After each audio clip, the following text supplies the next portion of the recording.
Assalamu alaikum everyone, and as we all know that Ramadan is knocking at our doors, so I have brought a very beautiful dessert to treat yourself and your guests during Ramadan, chocolate dates. So from a box of dates I took some and de-seeded them. Just take out the seeds and in its place insert some almond. Simple way, just take out the seed and put an almond.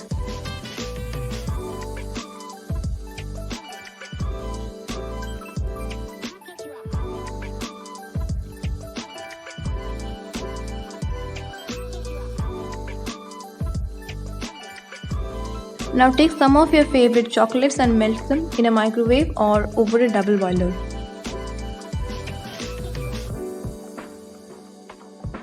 Now take the dates and coat them with the melted chocolate properly.